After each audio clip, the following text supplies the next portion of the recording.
Glória a Deus. Amém. A graça e paz, uma boa noite para todos aqueles que nos assistem nessa hora.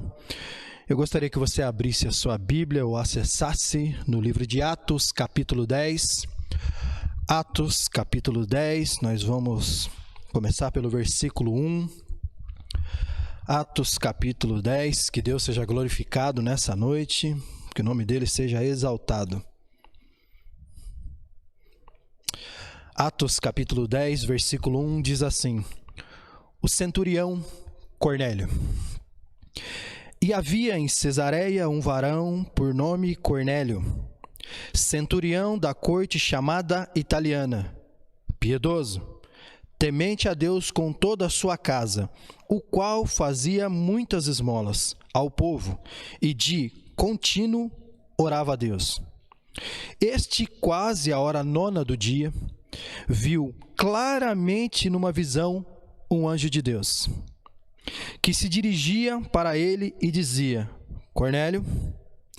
Este, fixando os olhos nele e muito atemorizado, disse: Que é, Senhor? E o anjo lhe disse: As tuas orações e as tuas esmolas têm subido para a memória diante de Deus. Agora, pois, envia homens a Jope e manda chamar a Simão, que tem por sobrenome Pedro. Este está com um certo Simão, outro Simão, curtidor, que tem a sua casa junto do mar. Ele te dirá o que deves fazer. E retirando-se o anjo do que lhe falava, chamou 2 dos seus criados e um piedoso soldado dos que estavam ao seu serviço. Verso 8, e havendo-lhe contado tudo, enviou a Jope. E no dia seguinte, indo eles a seu caminho, e estando já perto da cidade, subiu Pedro ao terraço para orar, quase a hora 6, e teve fome, quis comer. E enquanto lhe preparavam a comida, sobreveio-lhe um arrebatamento de sentidos, e viu o céu aberto, que descia um vaso como se fosse um grande lençol, atado pelas 4 pontas vindas para a terra, no qual havia de todos os animais, quadrúpedes, répteis da terra e aves do céu. E foi-lhe dirigida uma voz: Levanta-te, Pedro, mata e come. Mas Pedro disse: De modo nenhum, Senhor, eu nunca comi coisa alguma imunda. E a segunda vez, no versículo 15, disse a voz: Não faças tu comum ao que Deus purificou. E aconteceu isso por 3 vezes. E o vaso tornou a recolher-se no céu. E estando Pedro duvidando entre si acerca do que seria aquela visão que tinha visto, eis que os varões que foram enviados por Cornélio pararam à porta, perguntando pela casa de Simão. E chamando, perguntaram se Simão, que tinha por sobrenome Pedro, morava ali. E pensando Pedro naquela visão, disse-lhe o Espírito: Eis que 3 varões te buscam. Levantando-te, pois, desce e vai a eles, não duvidando. Levanta-te, desce e vai a eles, não duvidando, porque eu os enviei. E descendo Pedro para junto dos varões que foram enviados por Cornélio, disse: Sou eu a quem procurais. Qual é a causa? Por que estáis aqui? 22. E eles disseram: Cornélio, o centurião, varão justo e temente a Deus e que tem bom testemunho de toda a nação dos judeus, foi avisado por um santo anjo para que te chamasse à sua casa, ouvisse as tuas palavras.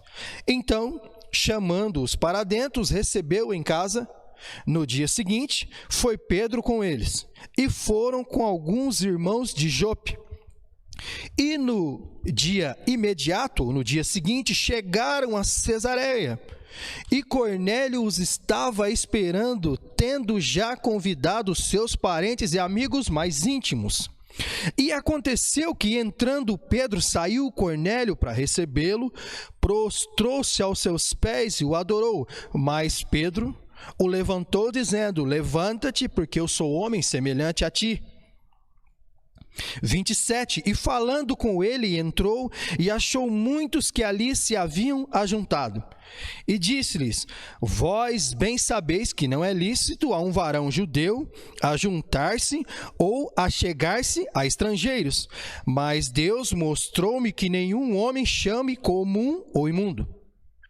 Pelo que, no 29, sendo chamado vim, sem contradizer. Pergunto, pois, por que razão mandastes chamar-me? E disse Cornélio: há 4 dias estava eu em jejum, até esta hora, orando em minha casa a hora 9. E eis que diante de mim se apresentou um varão com vestes resplandecentes e disse: Cornélio, a tua oração foi ouvida. As tuas esmolas estão em memória diante de Deus. Envia, pois, a Jope e manda chamar Simão, o que tem por sobrenome Pedro. Este está em casa de Simão, só que nesse caso o curtidor, junto do mar, e ele, vindo, te falará. E logo mandei chamar-te, e bem fizeste em vir. Agora, pois, estamos todos presentes diante de Deus para ouvir tudo quanto por Deus te é mandado. No versículo 34, e abrindo Pedro a boca, diz: reconheço, por verdade, que Deus não faz acepção de pessoas, mas que lhe é agradável aquele que, em qualquer nação, o teme e faz o que é justo. A palavra que ele enviou aos filhos de Israel, anunciando a paz por Jesus Cristo. Este é o Senhor de todos. Que Deus abençoe a sua palavra. Uma leitura extensa, e eu pretendo nessa noite apenas ser um portador da palavra de Deus para ti nessa noite. Eu já devo ter citado isso em outra ocasião, mas eu cito de novo. O canal, em relação à chuva, apenas se molha, não retém água. O que retém as águas são lugares apropriados para que a água seja retida. O canal só se molha. Pelo canal só é passagem da água ou do líquido. Logo o canal se seca e a água fica retida na onde deve ser, na onde deve ficar. Diante da chuva que vem lá de cima e diante dos lugares em que a água é depositada, eu só espero ser canal nessa noite. Que ele cresça e eu diminua. Mas eu pretendo nessa noite falar sobre conservadorismo. Devemos ser? Há algumas características que eu encontro nesse texto sobre a vida de Pedro e dos personagens aqui envolvidos, e eu gostaria de trabalhar nesse sentido nessa noite. Tendo eu estudado essa mensagem, eu espero ser claro para você nessa noite. Eu sei que é um texto complexo, um texto comprido, um texto que dá margem para metáforas. O próprio texto já tem visões, dá margem para analogias e para confusões, mas nessa noite eu só quero ser fiel àquilo que Deus me deu para pregar, nada mais. Disse no versículo 1, Cornélio, homem temente a Deus. Se você olhar no contexto já o imediato, que é o capítulo 9 de Atos, você vai encontrar que já tinha tido aqui um relato de uma experiência sobrenatural. Você pode ler lá na sua casa depois, é quando Saulo transforma-se, né, ou agora é chamado Paulo. Um encontro sobrenatural acontece. Aqui a mesma coisa no capítulo. Numa época em que o Senhor Jesus estava estabelecendo o processo da sua igreja aqui na terra, homens começam a ter visões sobrenaturais e experiências sobrenaturais, e o centurião Cornélio tem a sua. Olha o que diz no versículo 1. E havia em Cesareia um homem por nome Cornélio, centurião da corte chamada italiana. Era um homem de alta posição, mas, no versículo 2, piedoso, temente a Deus, com toda a sua casa, o qual fazia esmolas ao povo, e de contínuo ou continuamente orava a Deus. É esse homem que de continuamente orava a Deus, que no versículo 3 diz assim: um anjo de Deus, na parte B do versículo, que se dirigia para ele e dizia: Cornélio.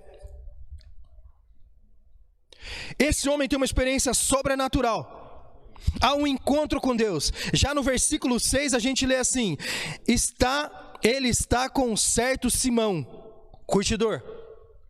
Parece um outro personagem aqui. O anjo que aparece a esse centurião diz o seguinte: manda chamar um homem para você ouvi-lo. Quem? É esse homem, Pedro, Simão Pedro. E Simão Pedro está na casa de outro Simão. Quem? O curtidor. Acompanha comigo o que diz no versículo 9. E no dia seguinte, indo eles a caminho, quem são aqueles que estavam indo a caminho? Quando a visão chegou para Cornélio, Cornélio mandou os seus criados dizendo: eu recebi uma visão do anjo, por favor, vão buscar um homem chamado Pedro, que está na casa de um homem chamado também Simão, só que esse o curtidor. Aí no 9 diz assim: no dia seguinte, ou seja, indo eles ao caminho, e estando já perto na cidade, subiu Pedro, aquele que devia ter sido buscado, ao terraço, para orar, quase a hora 9. A semelhança com Cornélio é grande, porque ele também vai ter aqui uma visão sobrenatural, e também estava orando. Olha o versículo 10. E tendo fome, quis comer. É interessante, porque no 9 ele sobe para orar, no 10 diz que ele teve fome. E aí você vai dizer: pregador, o que tem a ver com isso? Tem tudo a ver. A Bíblia é um livro de detalhes, e quando você perde detalhe, você perde a palavra. E enquanto lhe preparavam o quê? A comida. Por quê? Porque quando ele teve fome, a comida não estava pronta. E enquanto lhe preparavam, sobreveio um arrebatamento de sentidos. Uma visão, um transe, um ato, segundo o que a Bíblia entende, quando você procura a tradução grega, de ficar perplexo. Eu espero que eu estou pensando, sabe, saiu de si. Versículo 10. Um arrebatamento de sentidos. E olha o que ele viu, no versículo 11. E viu o céu aberto, e que descia um vaso, como se fosse um grande lençol atado pelas pontas, vindo para a terra, no qual de todos os animais, quadrúpedes, répteis da terra e aves do céu. E foi-lhe dirigida, versículo 3, uma palavra dizendo: levanta, mata e come. É interessante, porque na contramão do texto, Pedro diz: estou com fome. Vai ao terraço. A comida não está pronta. Qual era a coisa mais fácil de se fazer agora? Entender que a visão que se tinha era de Deus. Desce do céu, segundo a palavra, com todo tipo de animais. Em outras palavras, podia escolher, porque isso aqui não dava para uma pessoa só. A não ser que Pedro fosse um esfomeado. Eu não acredito. Mas fala que o lençol descendo disse na sua visão: mata e come. O que me intriga é o que Pedro responde. Olha o versículo 14. Mas Pedro disse: de modo nenhum, Senhor, eu nunca comi coisa comum ou imunda. Vamos continuar. Olha o verso 15. A segunda vez disse a voz: não faças tu comum ao que Deus purificou. E aconteceu isso por 3 vezes. Esse número 3 vezes também é um número recorrente na vida de Pedro. Porque a experiência que Pedro tinha tido com Jesus, qual que era? De negá-lo 3 vezes. O número das 3 vezes agora aparece novamente na vida de Pedro. Levanta, mata e come. Eu? De maneira nenhuma, Senhor. Eu nunca comi coisa imunda. Tu sabes, tu me conheces. Eu não. Me parece o mesmo Pedro que disse lá atrás: eu jamais te negarei. Olha o versículo 16. E aconteceu isso por 3 vezes. E o vaso tornou a recolher-se para o céu. E estando Pedro duvidando entre si acerca do que seria aquela visão que tinha visto, eis que os varões que foram enviados por Cornélio pararam à porta, ou seja, chegaram. Perguntaram pela casa de Simão. E chegando Simão Pedro, que tinha por nome Pedro, se morava ali. E pensando Pedro naquela visão, lhe disse o Espírito, e Espírito aqui é Espírito Santo: eis que 3 varões te buscam. Olha a ordem no versículo 20. Levanta-te, pois, desce e vai com eles. não duvidando. Por que é que Deus estava dizendo isso para ele? Porque você anda duvidando. Essas atitudes de Pedro são umas atitudes um tanto quanto interessantes, porque a gente olha e fala assim, por que é que Pedro fez isso? Porque Pedro era um conservador. Atitudes de um conservador. E aí não importa se você é jovem, adolescente, adulto, já de uma certa idade, não importa aqui o seu partido político, mas atitudes de um conservador. Veja se você se encaixa nisso. E eu separei algumas coisas. Quais são as bases do conservadorismo? A vida cristã. Qual é a base da vida cristã? Católico, cristão, Sechonoé, algumas outras religiões, mas que tem a base de existe um Deus, ou existe um Espírito maior, uma vida cristã. O homem não é só o que ele pensa que é, e nós precisamos nos recolher semanalmente ou mensalmente, depende de cada um, ou quinzenalmente, ou até diariamente, para estar conectados com esse que nós consideramos ser Deus. Coisas de alguém que é conservador. A outra questão de ser conservador, atitudes de alguém conservador, a família. E família aqui é homem e mulher, homem e mulher, diga-se de passagem. Conservador, ele olha e fala, família para mim é isso, o resto para mim não é família. Atitudes de um conservador. Atitude de um conservador não se arrisca, tem dificuldade com mudanças. Se é para investir, vai investir no quê? Um conservador é liberal. E o que é ser liberal? É olhar para a ideia do livre-arbítrio. Todos são livres perante a ordem vigente naquele país. Atitudes de um conservador. Problemas de um conservador.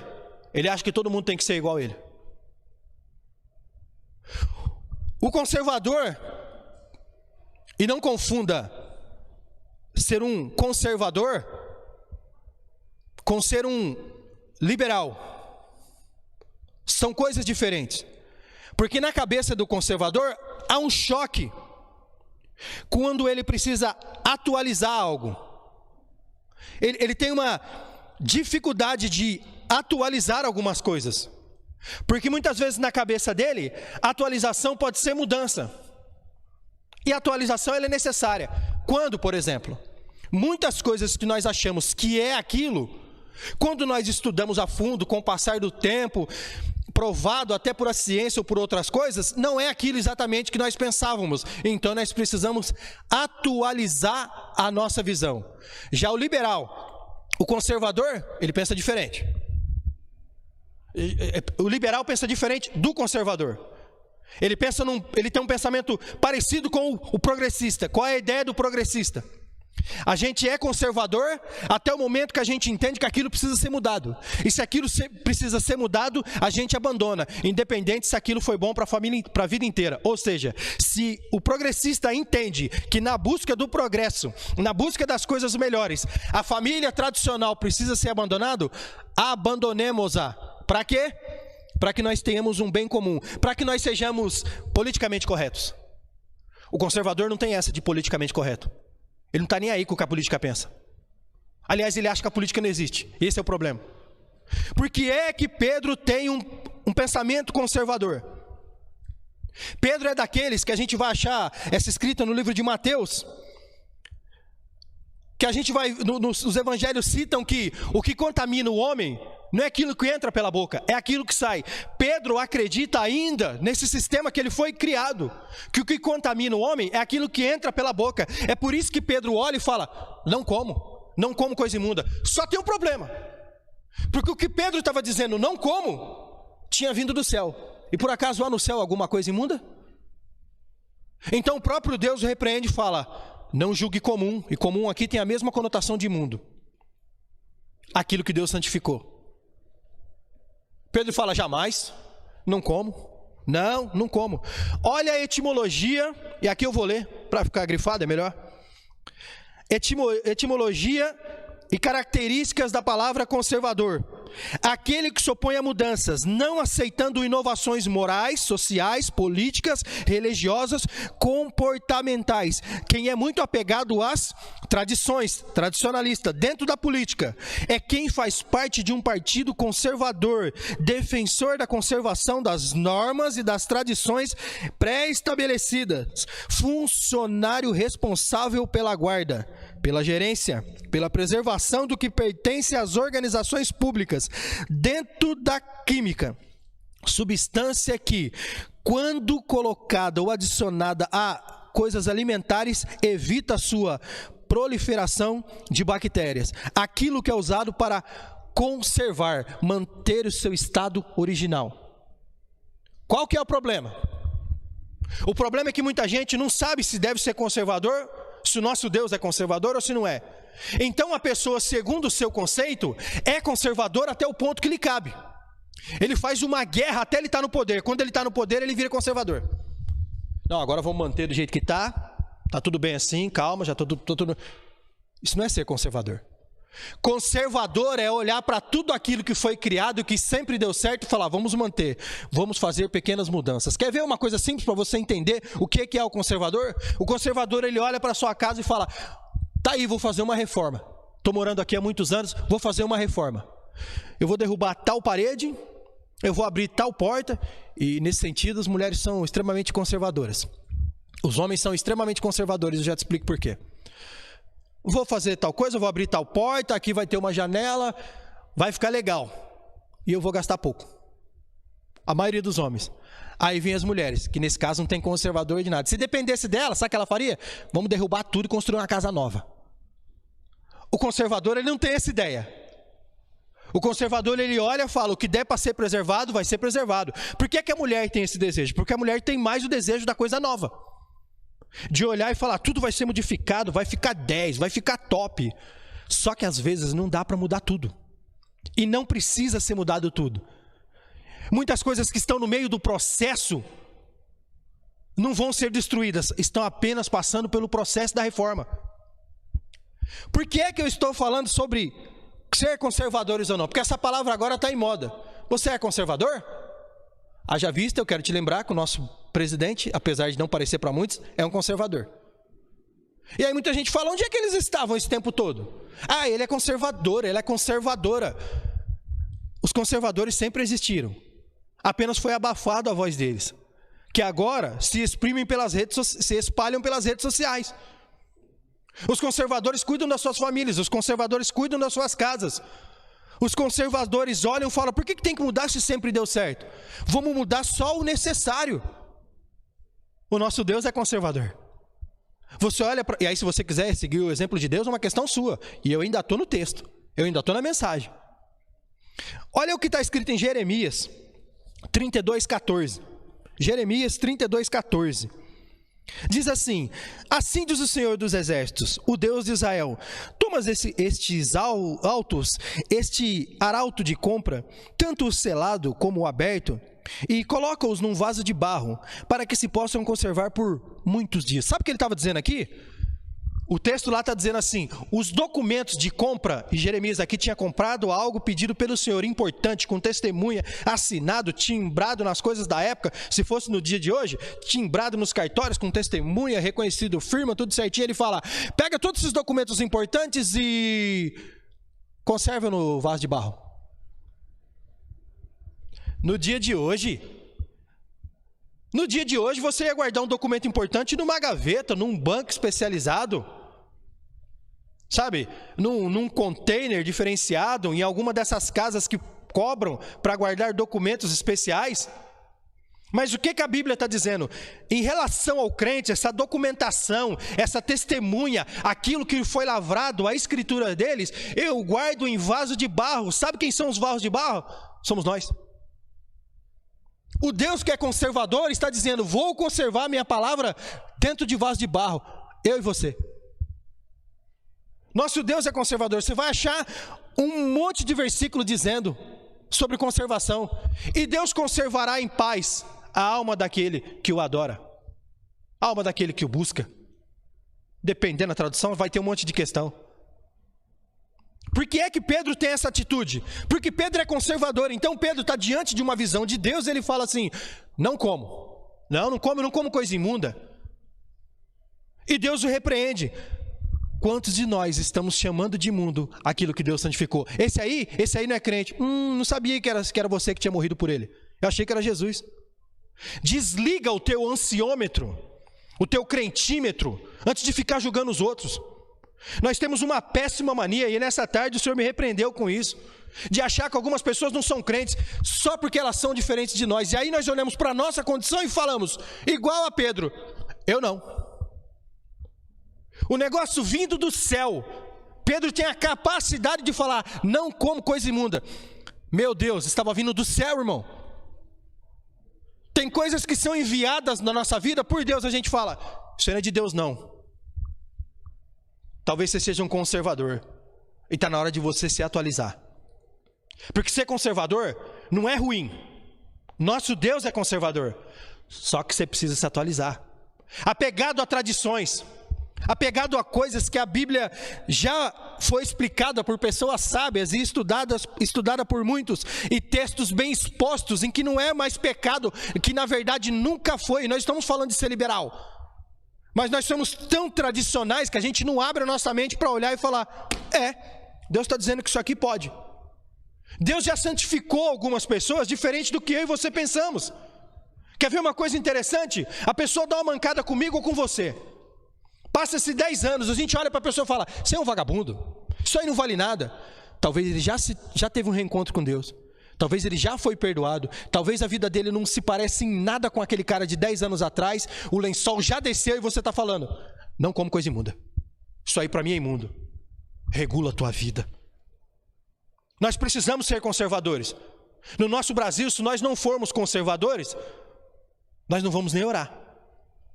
Quem conserva a família, cuida dela. O cristão que é conservador, ora. Não é essa ideia de, não adianta orar. Como não adianta orar? O conservador ora. O conservador conserva aquilo que foi criado. O que foi criado? E o mundo. E o mundo foi criado por quem? Pelo Deus dos céus. É Ele que nos conserva vivo. É Ele. A Bíblia fala que as misericórdias do Senhor são a causa de não sermos consumidos. O que Ele está dizendo? É por causa da minha misericórdia que eu conservo a vida de vocês. Nosso Deus é conservador. Só que o conservador, às vezes, é durão. É meio chucro. Me perdoe da palavra. O conservador, às vezes, ele não sabe falar. E Pedro não sabia falar. Pedro era meio estúpido. Não come coisa imunda. Recolhe. Deus com todo amor fala, Pedro, não duvidando, tem 3 homens te chamando lá embaixo. Olha o que diz. Versículo 17. E estando Pedro duvidando acerca do que seria aquela visão que tinha visto, eis que varões que foram enviados por Cornélio passaram à porta e perguntaram se ele morava ali. Ao 19. E pensando Pedro naquela visão, disse-lhe o Espírito, eis que 3 varões te buscam. Levanta-te, desce, vai com eles, não duvidando, porque eu os enviei. Pedro está sendo tratado na casa do curtidor e não percebe. Por que Pedro está sendo tratado na casa do curtidor? Você sabe o que o curtidor fazia nessa época? O que ele curtia?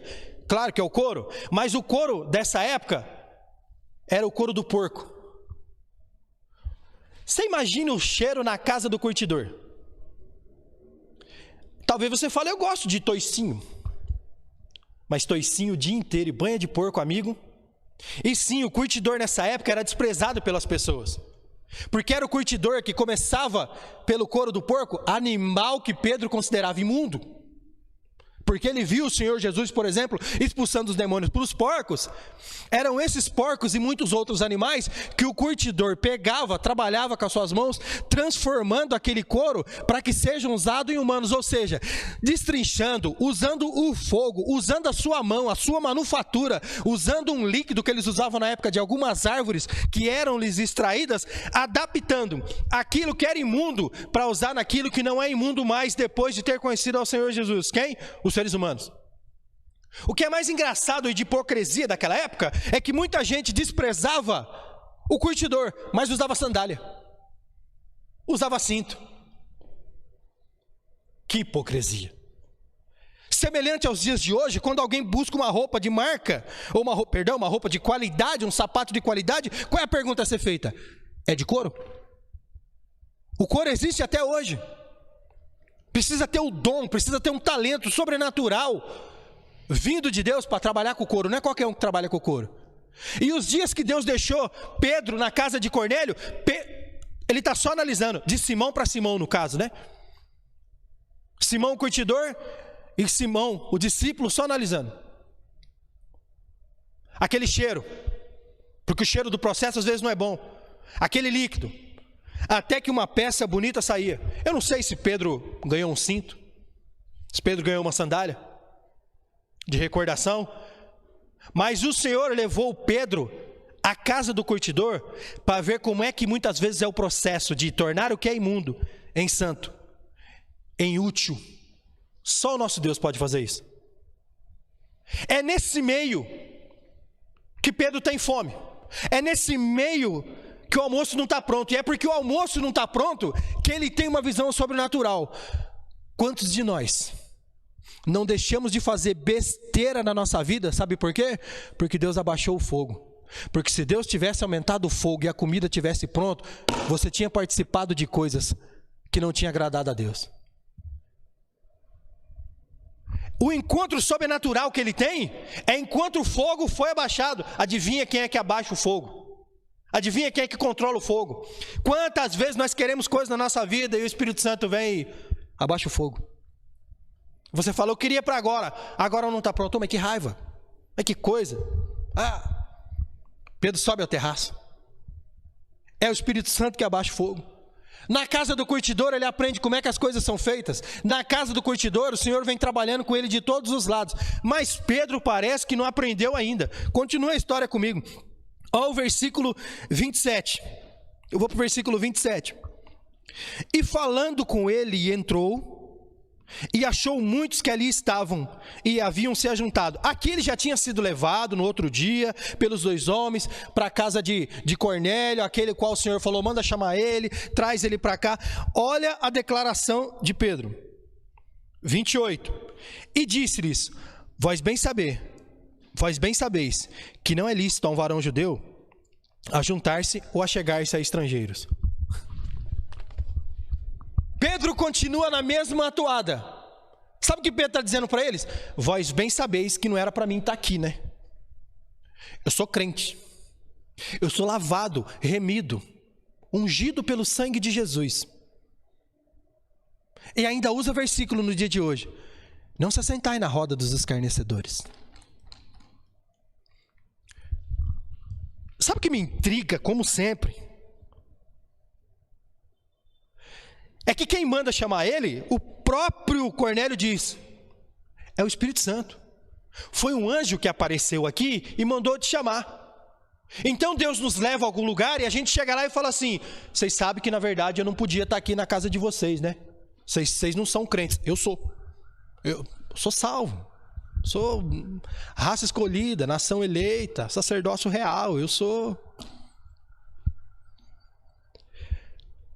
Pedro demora para aprender. Só que o próprio Pedro, já meio em confusão, nesse conflito todo, no versículo 29 ele diz assim, pelo que sendo chamado, vim sem contradizer. Pergunto, pois, por que razão mandastes me chamar? E disse Cornélio, há 4 dias estava eu em jejum. Tem gente que vai a lugares que nós ficamos condenando, só que nós não sabemos por que a pessoa foi lá. Às vezes foi Deus que chamou ela lá. Eu não vou, você não vai. Deus chama ela. Sabe o que a gente faz? Não devia ter ido. Não devia ter participado. O que o crente está fazendo lá? Eu sei que tem crente que vai no lugar errado. Eu acabei de dizer aqui que é o Espírito Santo que abaixa o fogo. Que é Deus que abaixa o fogo. Antes que você se sacie daquilo, que mataria a sua fome, mas seria uma fome momentânea. Eu sei disso. Mas tem muitos lugares que o Deus que ainda chama, leva pessoas. E nós não vamos. Por que é que nós não vamos? Por que é que nós condenamos? Porque nós somos conservadores. Nós aprendemos assim. Só que o Evangelho vem causando na nossa cabeça algo difícil, que é atualização. A gente precisa entender. Não é um download, não é um upload. Eu entendo um pouquinho dessa linguagem só, quase nada. Mas é uma atualização do sistema. Não é destruir tudo que existe, mas é entender que algumas coisas precisam ser mudadas. E não é a ideia dos teolô modinha. Não é a ideia de quem começa a ler um monte de livro, acha que sabe e começa a comer pela mão dos outros. Não, não. É um processo que você lê a Bíblia, alguns livros se auxiliam, nenhum deles maior que a Bíblia, nenhum deles sequer se compara à Bíblia. E aí, por essa leitura, por essa atualização, você entende que algumas tradições precisam ser abandonadas. Isso nos causa medo? Causa. Por quê? Porque nós somos conservadores. Isso nos causa estranheza? Causa. Por quê? Porque nós somos conservadores. Mas o próprio Deus, que é conservador, diz assim: eis que faço uma coisa nova. Vocês não estão vendo? É Deus quem atualiza, quem está disposto a atualizar o nosso sistema. Os conservadores parece que sumiram. E agora, quando os conservadores, que para a surpresa da maioria dos governantes e dos críticos e dos jornalistas e das mídias que acham que estão no poder, assim como juízes e tantos outros, se assustam agora quando os conservadores aparecem ou reaparecem e ainda querem nos ridicularizar. E aí, se você não tiver informado, você vai achar que é um problema você ser conservador, se é que você é. Mas não há problema nenhum. Sabe por quê? Porque o conservador entende que os filhos devem ser bem criados. O conservador entende que os mais novos têm que respeitar os mais velhos.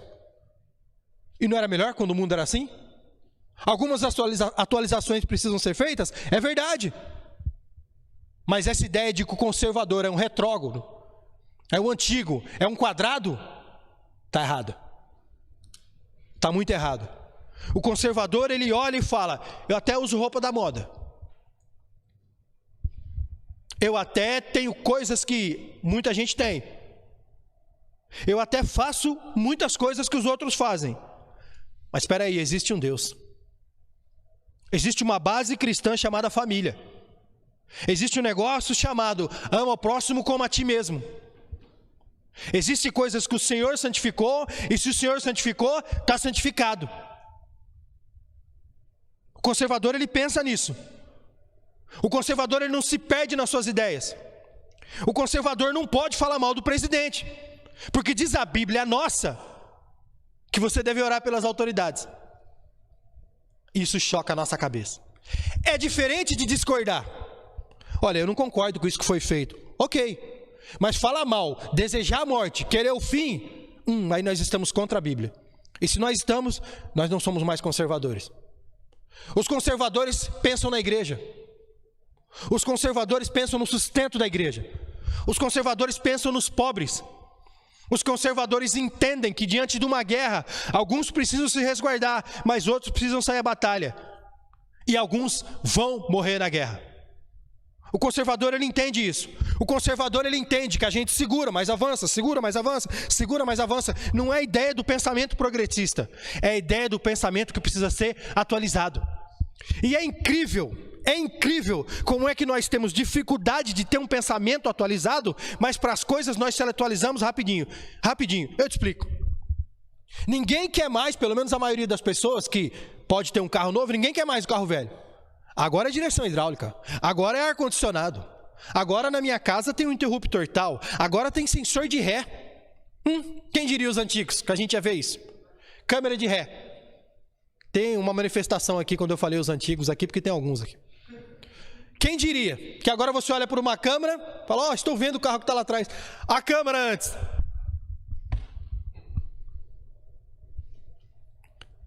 A gente quer tudo isso. Para isso a gente se atualiza rapidinho. Não é pecado ter uma casa nova. Não é pecado ter um carro novo.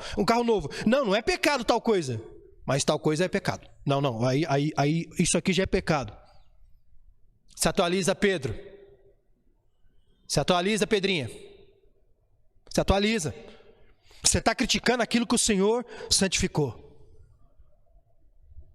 Pedro desce à casa de Cornélio.